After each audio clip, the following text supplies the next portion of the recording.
The cantina on Kepler Station buzzed with the usual mix of traders, smugglers, and mercenaries from across the galaxy.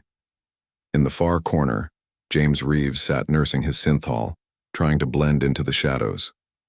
His weathered face bore the scars of too many battles, and his eyes held the weight of a man who'd seen civilizations rise and fall. Across from him, Fiza Khan reviewed star charts on her datapad, her dark hair falling across her face as she calculated jump coordinates. The human archaeologist had spent the last 3 years documenting the ruins of dead civilizations, trying to piece together why so many species had simply vanished from the galaxy. Another dead world, she murmured, updating her files. That makes 47 extinct civilizations in this sector alone. James glanced up from his drink. Patterns the same everywhere. Advanced species, gone without a trace. Makes you wonder, what happened to them all? Their quiet conversation was interrupted by the scraping of chairs as 5 Karathy warriors approached their table. The reptilian aliens towered over most species, their scaled hides gleaming under the cantina's harsh lighting. Their leader, a scarred brute named Sektar, smiled with rows of razor-sharp teeth. Well, Sektar hissed, his translator crackling. 2 little humans all alone. How precious. The other patrons quickly found reasons to look elsewhere. The Karathy were known throughout the galaxy for their brutality, and few species dared to cross them. They'd built their empire on the bones of weaker civilizations, and humans were considered among the weakest. James kept his voice level. We don't want any trouble. Sektar's laugh was like grinding metal. But trouble wants you, soft skin. He backhanded James across the face, sending him sprawling to the floor. Your pathetic species thinks it can explore our galaxy? You're nothing but prey. Fiza stood slowly, her hands visible and empty. Please, we're just researchers, we'll leave. Oh, but the female speaks. Another Karathy grabbed Fiza's arm, his claws digging into her flesh. She winced, but didn't cry out. Tell me, little human, do you bleed the same color as your mate? Don't hit me again, Fiza said quietly, her voice steady despite the pain. The cantina erupted in laughter. Even species that feared the Karathy found humor in a human's pathetic attempt at defiance. The 5 warriors roared with amusement, slapping their scaled thighs. Did you hear that? Sektar gasped between laughs. The soft skin gave us a warning. He struck Fiza across the face, splitting her lip. What will you do, little prey? File a complaint with the Galactic Council? James struggled to his feet, blood trickling from his nose. You made a mistake. What mistake, human? That we didn't kill you fast enough? You hurt her, James said simply. Something in his tone made Sektar pause, but only for a moment. So, what are you going to do about it, weakling? James reached into his jacket and placed a small device on the table. It was unremarkable, a simple black cube about the size of his palm. I'm going to show you why 47 civilizations are extinct. The Karathy leader laughed again, though with less conviction. You think your human toys frighten us? We've conquered worlds, little man. So did they, Fiza said, wiping blood from her mouth. The Altarians conquered 12 systems before they vanished. The Vectorans had an empire spanning 3 galaxies. The Xanthaki were older than your entire species. She gestured to the device.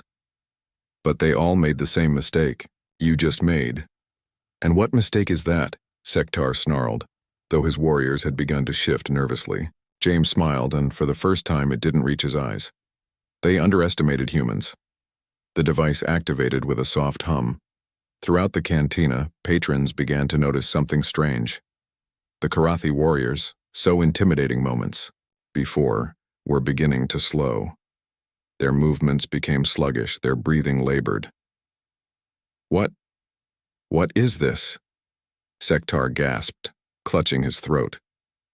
Nanobots, Fiza explained clinically. Designed by human scientists after we studied the remains of those 47 dead civilizations. They're attracted to specific genetic markers common to aggressive, militaristic species. The Karathy tried to run, but their legs could barely support them. The nanobots were already in their bloodstream, shutting down non-essential functions. Around the cantina, other species watched in fascination as the mighty warriors crumbled. "You see?" James continued, his voice conversational. "Humanity learned something important from all those dead civilizations. They thought conquest was about strength, about being the apex predator." Sektar fell to his knees, his breathing shallow. "Please." "But we learned that survival isn't about being the strongest," Fiza said, packing up her datapad. "It's about being the smartest, the most adaptable, the most willing to do what others won't." "Those civilizations you conquered," James picked up the device and tucked it away. "They trusted in their physical superiority, their advanced weapons, their mighty fleets. But they never developed nanobots that could target specific species. They never created viruses that could rewrite genetic code. They never built quantum computers that could hack any known technology." The 5 Karathy lay motionless on the cantina floor.